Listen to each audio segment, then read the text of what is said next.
Good day mga kajugol. So last na video natin to dito sa series. So ito naman yung air system. So paliwanag ko daw kung paano yung gumagana yung air system sa jugols. Okay, so yung ginagamit ko ngayon mga boss, ito yun. Yan. Meron ako isang pump. Hindi naman siya LP100 kasi wala pa tayong budget para doon. At saka ang pinagkaiba lang naman ito kasi 80 watts. So LP100 alam ko 100 watts eh.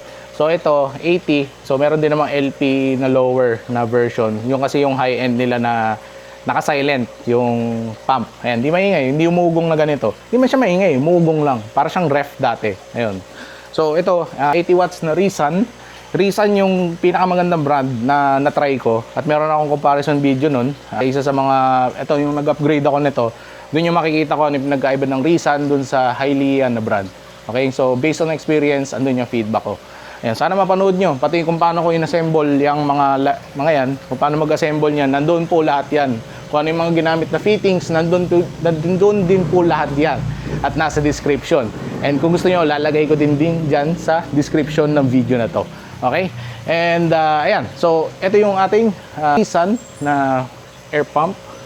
80 watts. Ayan. So isa pang tip mga boss, huwag kayo lagi sa watts tumitingin. Tingnan nyo kung ano yung flow rate and yung flow rate na required sa setup nyo. So yung sponge filter mga boss, hindi lang naman basta-basta may bula na umangat dyan, ay okay na. Okay? So kailangan may flow na kayang maghigop nung tubig papunta dun sa loob ng sponge filter tapos pataas. So yun ang silbi ng bula na yun. So kung mahina yung bula na yun, sa isang bula lang yan, walang nagagawa yun boss, sad to say. So yun yung katotohanan. So kailangan at least, ayan o, ganyan man lang. Okay? So, maganda, may bubbles ka na marami. Tapos, yung top ng tank mo, hindi siya bumubulwak. Hindi siya kumukulo, mga boss. So, kapag kumukulo siya, let's say, katulad nito. Ay, hindi pala yan. Ito to. Kaya, gumaganyan, kumukulo na. Sobra yan, mga boss. So, nakaka-stress din yan sa isda. Ayan. So, dapat, ayan, maraming bula. Pero, hindi siya masyadong, hindi gumagalaw. Hindi turbulent yung taas nung surface ng tubig. So yun yung target natin. So kung masa-set up natin lahat ng tank dito na ganun yung pressure, then maganda. Yun yung target natin. Ngayon, ayun yung ano natin, yung pump. So ito, meron niyang air na hose na mabibili nyo sa mga hardware nyo. Alam ko ano to 8 to 12 millimeters. So depende sa nozzle nung tank nyo, ay nung air pump nyo. Ayan nyo. So ayan yung kulay pula, sabi nung ni ate dun sa hardware ay yun yung para sa hangin talaga. So ayan mga boss, nakakonect yan dito. Ayan, nakakonect yan. So bahala kayong paano nyo gustong i-connect. Pero ito, ganyan ko siya kinonect. May PVC fittings tayo. Marami dyan sa mga e-commerce sites. Ililink ko din dyan para sa inyo. Ayan, meron tayong mga fittings na ganyan din nakakabit lang sa mga PVC. Sa mga PVC, meron tayong mga air bulb. Yung sa akin guys na design, wala na siyang pandikit. Kasi sayang yung dikit, wala naman tong kakapitan. So, ang gawin nyo na lang, maintain nyo na fit lang yung butas ng PVC sa valve. Okay, so pwede nyo gawin yun through yung pinapaso, yung sinusunog, yung initin yung pako o yung soldering iron. Tapos, ayun, bubutasin nyo. Okay, naman, drill bit. Okay, yung pinakamaliit na drill bit, tingnan nyo na lang kung ano yung angkop sa inyo. Kasi ako dalawang size na yung ginamit ko dyan. 6mm tsaka 5 yata. Ayun, nakalimutan ko na yun. Pero yun, yung maliit na kasama lang ng mga usually ng mga drill, mga electric drill. Yun ang gamit ko doon. Ngayon, lahat nung ano ko dito, lahat ng air system ko, konektado. So, ginamit ko lang, mga DIY lang. Ayan, mga bulb. Kasi unti-unti ko yung binuo. Sana mapanood niyo yung full video. Ayan, pinag-connect ko lang. O, di ba? Konekta sila. Konekta tong kaliwa. Tapos connecta rin tong kanan. Tapos actually, babalik pa yan eh. Oh, meron pa yon. Yung pula na yon, ito rin siya, yung pula na yon. Yan. So ito yung pinakagamit natin, yung valve na yan. Yung PVC fittings na yon, yung pinakagamit natin. So, andyan lang yon.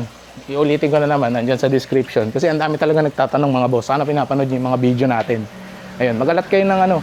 Bigyan nyo ako ng 5 to 10 minutes. Forward nyo kung naboboard kayo. Pero andito lahat ng kailangan nyo para makabuo ng ganyang air system. Okay? So, ang ilang video ko na to eh. Panoorin nyo kasi. Ayan. Tapos mga boss, di ba air system to? Siyempre, pwede natin yan dugtungan ulit. Oh. Imagination lang ang limit mga boss. Ang dami ng gamit dyan eh. Oh, tapos kinonect ko siya ulit dito, which is another air system. Ayan. So sa isang pump, meron tayong 1, 2, 3, 4 na air system na pwede mong i-bend. Ayan, oh, dumaan pa sa likod ng ano, ng alulod, oh. Ano, alulod ba yan?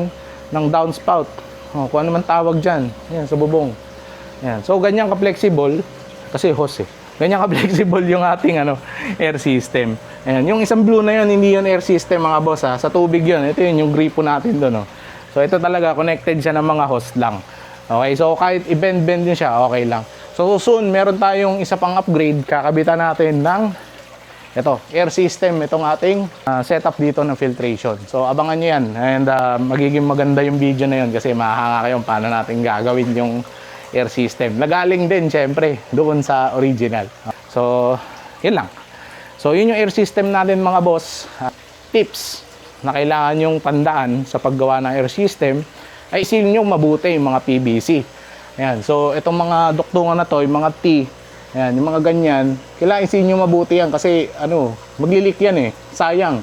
So, ito na yung pinaka pwede nyo isil eh. Ngayon ito, pwede nyo gamitan ng mga silicone, ng glue gun, kaya lang yan kasi gumagalaw.